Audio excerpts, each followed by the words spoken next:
안녕하세요. 이국희 교수입니다. 오늘은 감정 동기화에 대해서 얘기를 좀 해볼게요. 여러분, 사람들 앞에서 발표나 연설을 해봤던 경험이 있으시죠? 한번 떠올려 보세요. 사람들이 이렇게 앞에 청중들이 앉아가지고 여러분만, 당신만 바라보고 있습니다.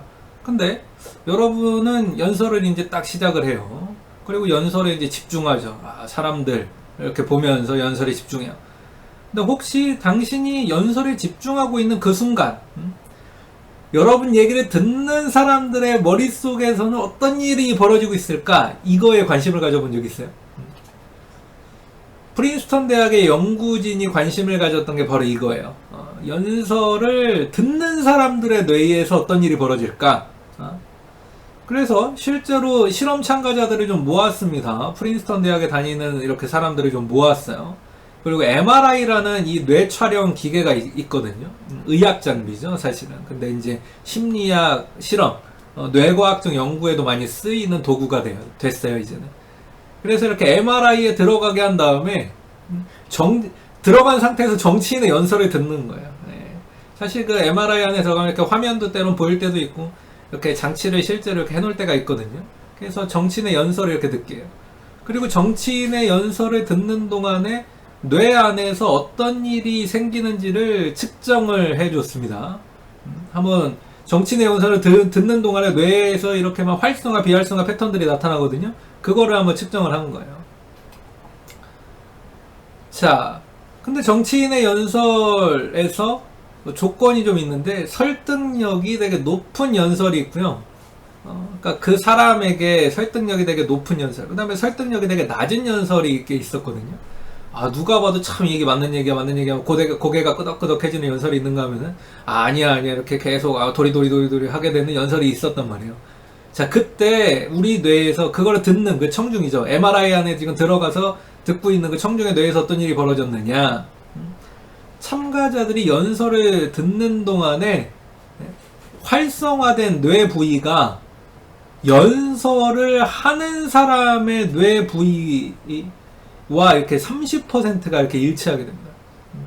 그리고 참가자들은 설득력이 높은 연설을 이렇게 들은 참가자들은 이 여러 명이 있을 거 아니에요. A라는 사람, B라는 사람, C라는 사람이 있을 거 아니에요. 이 A, B, C가 활성화되는 뇌의 영역도 30%가 일치가 해요.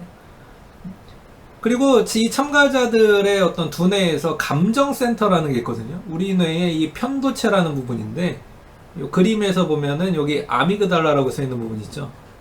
이 아미그달라, 이게 감정센터거든요. 우리의 감정, 반응을 유발하는, 활성화되는, 감정 반응이 있을 때만 이렇게 활성화되고 비활성화되는 여러 가지 패턴이 나타나는 부분입니다. 시스템이에요, 우리 뇌에. 이 부분이 활성화가 되는데, 설득력이 높은 연설일수록 이 얘기를 듣는 회중들에서 이 아미그달라, 이 편도체가 활성화되는 시점이 일치하는 겁니다.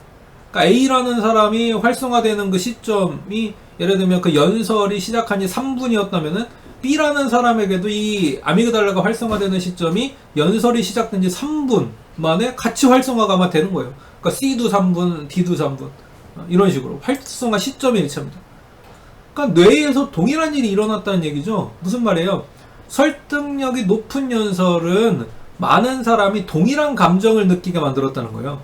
특별히 강력한 감정의 동기화를 유발시켰다는 겁니다. 편도체 활성화 시점이 일치했다는 게 그 증거죠. 그래서 강력한 감정 동기화가 나타났어요. 이런 거 이제 영어로 emotional synchronization. 여러분 싱크로라는 말 많이 쓰시죠? 싱크됐다. 뭔가 연결돼 있다, 동기화돼 있다, 같이 이렇게 막 이렇게 묶여 있다, 그런 뜻입니다. 이 감정 동기화가 많은 사람들에서 같이 이렇게 일어났어요. 그러니까 A라는 사람도 뭔가 느끼는 게 똑같았고, B라는 사람도 뭔가 느끼는 게 똑같았고, C라는 사람도 뭔가 느끼는 게 똑같았다는 거예요. 그러다 보니까 많은 사람들이 같이 이제 똑같은 뇌 부위가 30% 활성화되고, 심지어 이 감정센터의 아미그달라가 활성화되는 이 시점이 똑같았던 거죠. 그래서 이렇게 감정의 동기화가 되는 설득력 있는 연설을 들으면요, 많은 생각에 비슷한 생각을 하게 되고, 비슷한 행동을 하게 되고, 비슷한 신념과 태도를 가지게 돼요. 뇌의 활성화 부위 30%가 그러니까 일치하게 되는 거죠. 반대로 설득력이 낮은 연설은 이런 감정의 동기화가 없어요. 다 다른 걸 보게 되는 거죠. 그러니까 똑같은 얘기를 들었는데 다 다른 생각을 하고 있어. 그러면은 이게 설득력이 좀 낮아지는 거야. 자, 영화를 볼 때, 어떤 컨텐츠를 볼 때도 비슷한 일이 일어납니다. 왜 영화를 본 사람들은 어쩔 때는 다 똑같은 걸 기억하는 영화들이 있는데 왜 어떤 영화들은 다 다른 걸 기억할까? 다 똑같은 걸 기억하고 정말 잘 기억하고 이런 영화들, 그러니까 사람들의 마음에 깊은 감명을 주고 야, 이 장면 너무 좋았잖아, 이런 영화들은 어떤 특성이 있을까?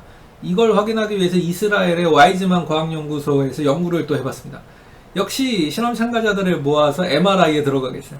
그리고 영화는 뭐였냐면은 이 The Good, The Bad, The Ugly. 그러니까 우리나라에서는 이제 좋은 놈, 나쁜 놈, 이상한 놈 이렇게 해서 이 한국 배우들이 영화 이렇게 패러디한 영화가 있었는데 뭐 좋은 놈, 나쁜 놈, 추한 놈 이제 그런 뜻이죠.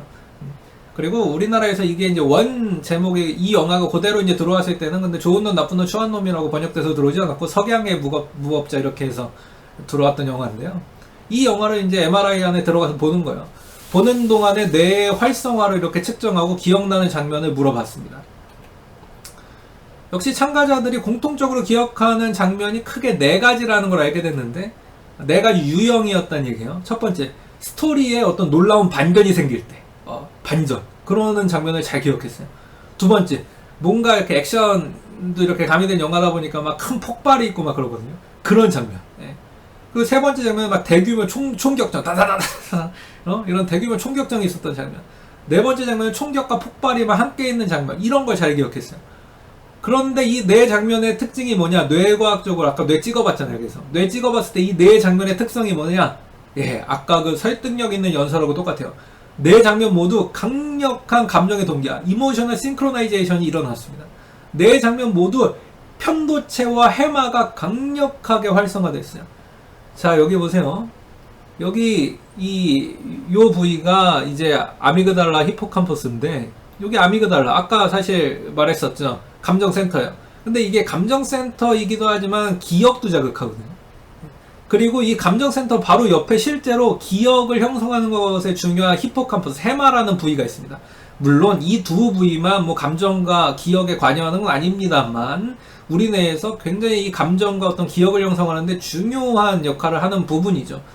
그런데 바로 이 4가지 이 유형의 장면에서 이 감정센터와 기억의 중심센터가 막 같이 활성화되는데 이게 어떤 한 사람에게만 일어나는 게 아니라 여러 사람에게 일어나고 특별히 이런 장면들이 있을 때 동시에 활성화되는 게 나타나더라는 거예요. 아까 그 영화에서 석양의 무법자 영화에서 A라는 사람이 45분경에 이 아미그달라와 히포캄퍼스가 활성화됐다. 그러면 B라는 사람도 45분 그 시점에서 아미그달라 히포캄퍼스가 활성화되고 그랬다는 얘기죠. 그러면서 이게 감정이 유발되면서 기억도 같이 형성된 거예요. 감정이 유발되면서 그 장면이 기억으로 딱 남은 거죠. 그 장면의 어떤 스토리가 기억으로 싹 남은 거죠. 어떤 시각적인 정보, 청각적인 정보들이 잘 융합이 돼서 하나의 스토리, 이야기로 우리는 이야기로 기억을 저장하니까 이야기로 어떤 정보가 싹 저장이 된 겁니다. 그게 바로 이런 내용이었어요. 그러니까 잘 기억나는 거죠. 사실 이거는 약간 진화적인 측면도 있는데요. 사실 우리 감정적으로 굉장히 강력한 감정을 유발하는 사건들은 우리 인생에 있어서 되게 중요한 사건일 가능성이 높잖아요. 그러니까 그걸 잘 기억하는 거예요. 근데 그게 이런 컨텐츠를 볼 때, 어떤 설득력 있는 정치인의 연설을 들을 때, 어떤 또 꼭 정치인이 아니어도 어떤 사람의 말을 들을 때도 나타나는 겁니다. 자, 그럼 이런 감정 동기화는 우리에게 뭘 알려줄까요? 첫 번째, 인간은요, 감정적으로 고조된 것에 어텐션, 주의를 기울인다는 거예요. 그리고 주의를 기울인 것을 중요하게 여깁니다. 그러다 보니까 두 번째, 인간은 감정적으로 고조된 이런 사건들을 기억하죠. 그러니까 아미그달라와 히포캄퍼스, 감정센터와 기억센터가 같이 활성화되잖아요. 또 이게 신기하게 이렇게 진화적으로 같이 연결되게 만들어놨어요, 우리 뇌가. 그 다음에 이 인간은 감정적으로 고조된 메시지나 컨텐츠에 그래서 설득당해요. 우리는 우리가 주의를 기울인 거, 우리가 기억하는 것에 설득을 당합니다. 그리고 마지막 네 번째, 이렇게 감정을 자극하는 메시지나 컨텐츠는 많은 사람들에게 같은 것을 보고 느끼고 생각하고 행동하게 만들 수 있어요. 이게 바로 감정 동기화의 어떻게 보면 위력이죠. 자, 이렇게 오늘은 감정 동기화에 대해서 살펴봤습니다. 다음 시간에 뵙겠습니다. 감사합니다.